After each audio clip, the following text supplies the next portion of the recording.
오늘은 욥기 38장 말씀 통해서 욥 앞에 나타나신 하나님이라는 제목으로 같이 은혜 나누겠습니다. 무려 3차례에 걸친 욥의 친구들의 변론, 즉 3장에서 14장까지의 1차 변론, 또 15장에서 21장까지의 2차 변론, 또 22장에서 31장까지의 3차 변론이 끝이 나고 이 중재자로 나타난 이 엘리후의 4차례에 걸친 중재, 즉 33장에서 37장까지의 변론도 모두 다 끝이 났습니다. 그러나 욥의 고난의 문제는 도무지 해결될 기미가 보이지 않았습니다. 더 이상은 변론할 것도 논쟁할 것도 남아있지 않았습니다. 욥은 지쳤고 스스로 탄식했고요. 욥의 친구들의 집요한 변론에도 지쳐버렸습니다. 그런데 바로 이런 인간의 한계가 극에 달할 지점에 마침내 하나님이 나타나셨습니다. 1절 말씀을 보겠습니다. 그때 여호와께서 폭풍우 가운데서 욥에게 말씀하여 이르시되, 그렇게도 직접 대면하기를 고대했고 또한 자신의 억울함을 하소연하기를 원했던 하나님께서 마침내 이 폭풍우 가운데서 위험을 입으시고 친히 욥 앞에 나타나신 것입니다. 여러분, 우리가 어려움을 만나서 몇 번 기도했다고 하나님이 금방 나타나셔서 문제를 해결하시는 것은 아닙니다. 그 어려움 속에서 우리가 여러 번 하나님 앞에 부르짖어 기도하고 아무런 응답도 없으시고 답도 주시지 않으시고 왜 이런 고난이 오는지 속 시원하게 어떤 해결점도 우리들에게 주시지 않으실 때 우리는 굉장히 낙심도 하고요.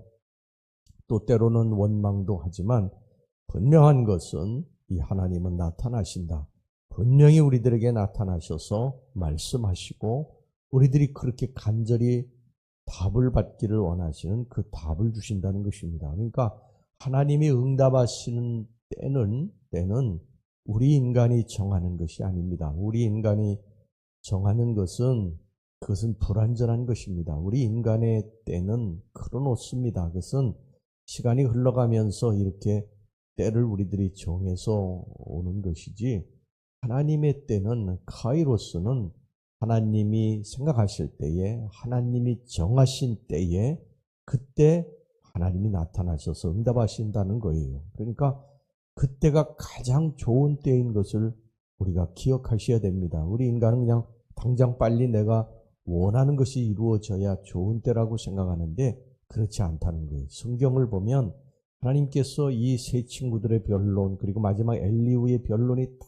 끝날 때까지 그것을 들으시고 그리고 하나님의 때를 정하셔서 마침내 욥에게 나타나셨습니다. 나타나셨어요. 사랑하는 우리 성도 여러분, 우리들이 기도하는 것들이 아무런 응답이 없다고 낙심하지 말고 하나님은 반드시 나타나신다. 하나님은 나타나셔서 반드시 응답하신다. 그러니까 우리가 기다려야 됩니다. 하나님의 때를, 이 카이로스를 기다려야 돼요. 답답하고 때로는 막 자기도 모르게 원망도 나오고 왜 이렇습니까 하나님? 욥이 얼마나 이런 환난을 겪었습니까? 그럼에도 불구하고 그는 기다리지 않습니까? 마침내 하나님께서 나타나셨어요. 하나님께서 왜 이렇게 하시는지는 정확한 이유는 모릅니다만, 그러나 분명한 것은 이런 고난 속에서 우리들의 불순물들이 걸러진다는 거예요. 그리고 하나님의 모습으로 점점 바뀌어지게 된다는 것입니다.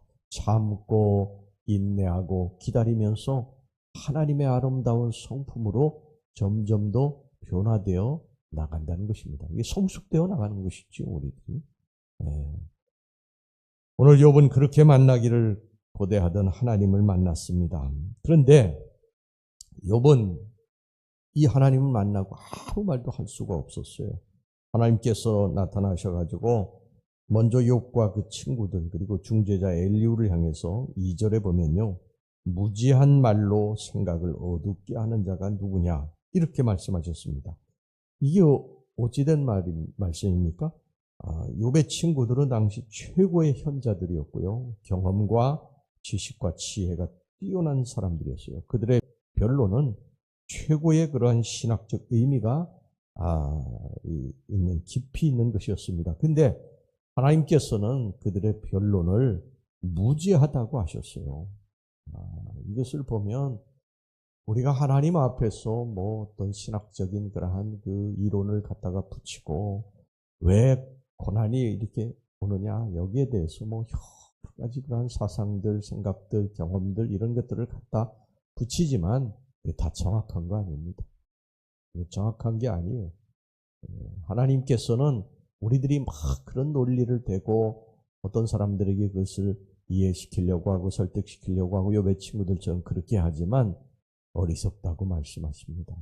하나님이 보실 때는 그게 옳은 것이 아니기 때문에 그런 것이죠. 하나님은 이제 욥에게 고난 문제에 대한 속 시원한 답은 주시지 않고요.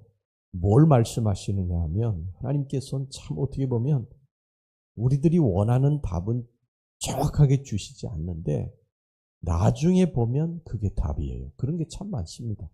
뭘 하나님이 말씀하시냐면 장시간에 걸쳐가지고 이제 계속 이제 38장서부터 39장 계속해서 하나님의 창조 사역과 절대 주권에 대한 말씀을 계속하세요. 그 내용을 간략하게 요약하면 이와 같습니다. 첫째, 하나님께서는 당신께서 땅에 기초를 놓을 때 욥이 어디 있었느냐고 반문하셨어요. 이게 4절에서부터 7절까지 그 말씀을 하신 것입니다. 욥에게 내가 땅에 기초를 놓을 때 너 어디 있었느냐? 이게 다 무슨 말씀입니까?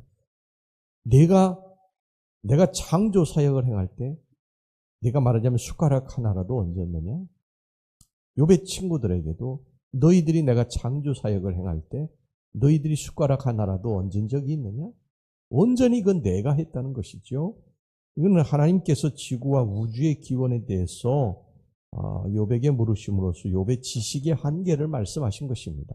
너희들은 내 이 오묘한 창조 사역, 구원 사역을 알지 못한다는 거예요. 그 다음에 둘째, 하나님께서는 바다의 경계와 그 엄청난 위력을 말씀하시면서 욥의 지식의 한계를 또 말씀하셨고요. 이게 8절에서부터 11절까지고 세 번째는 12절에서 15절까지 하나님께서 새벽이 돼서 광명이 비치는 이치를 아느냐고 반문하셨어요. 네 번째는 하나님께서는 바다와 땅의 한계와 죽음의 문을 본 적이 있느냐고 또 물으셨습니다. 16절에서부터 21절까지.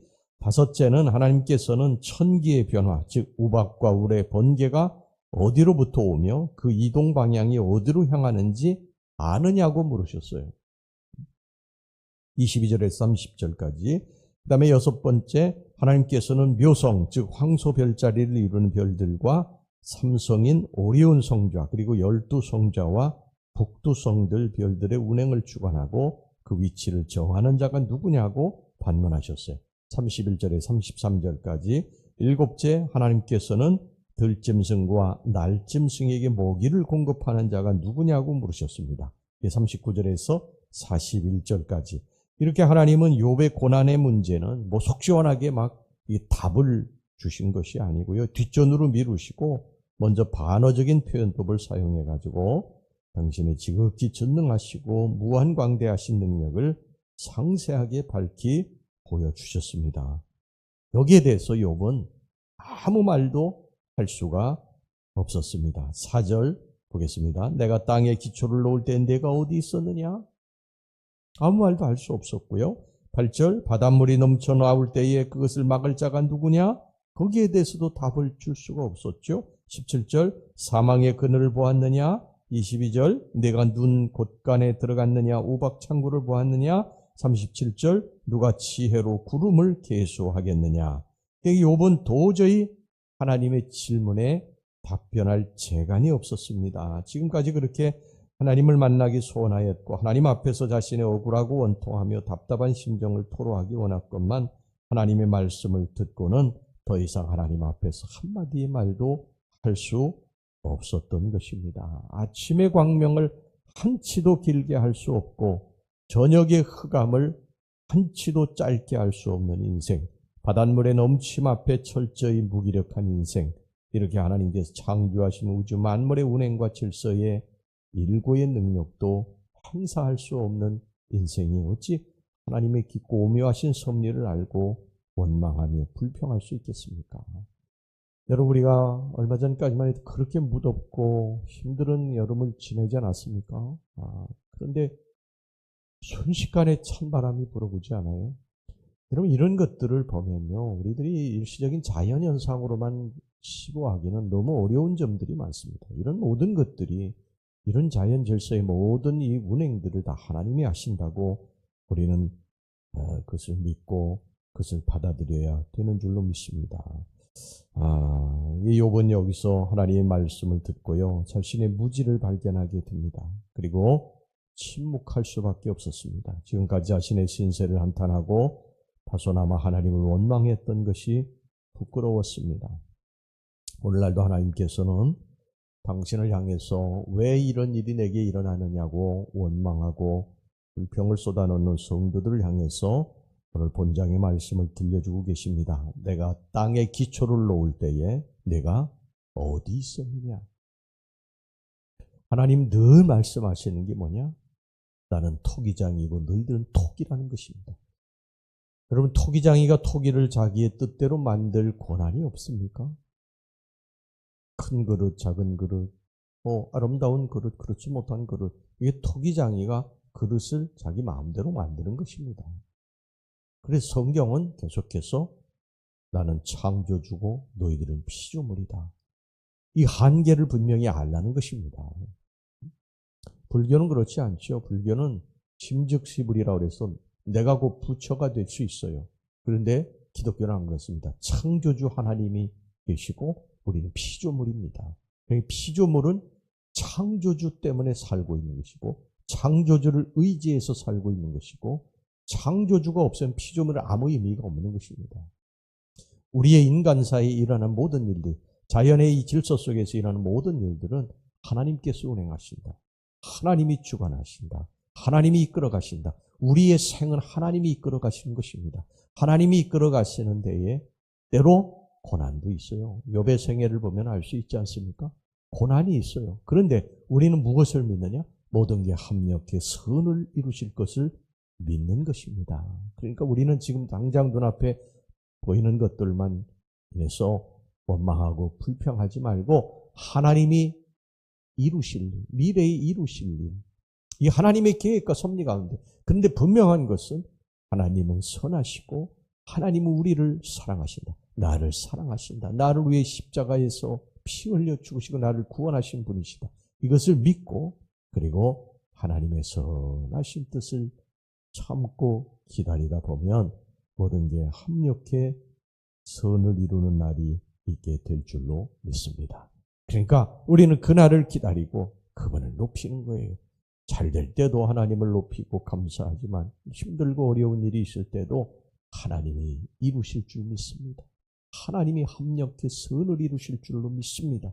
이게 피조물의 본분인 줄로 믿습니다. 왜 하나님 나를 이렇게 만들었습니까? 이게 아니라 토기는 그렇게 말할 자격이 없는 거예요. 그냥 토기장이를 믿고 기다리는 것입니다. 그러다 보면 하나님께서 반드시 합력해 선을 이루시는 놀라운 축복을 이루어 주실 줄로 믿습니다. 기도하겠습니다. 하나님 아버지, 우리의 삶에 일어나는 일들, 특별히 고난이 우리들에게 임할 때 우리가 하나님의 뜻과 섭리는 다 알 수 없지만 그러나 분명히 우리는 하나님을 믿습니다. 하나님 우리를 사랑하심을 믿고 우리는 피조물이기 때문에 하나님을 높이고 경배하고 찬양하고 감사하는 것이 우리의 본분인 줄로 믿습니다. 그러다 보면 하나님이 반드시 합력해 선을 이루시는 놀라운 역사를 이루실 줄로 믿습니다. 그때까지 우리가 참고 기다리고 하나님을 여전히 찬양하고 경배하고 감사하며 살 수 있게 주시옵소서. 예수님의 이름으로 기도하옵나이다. 아멘.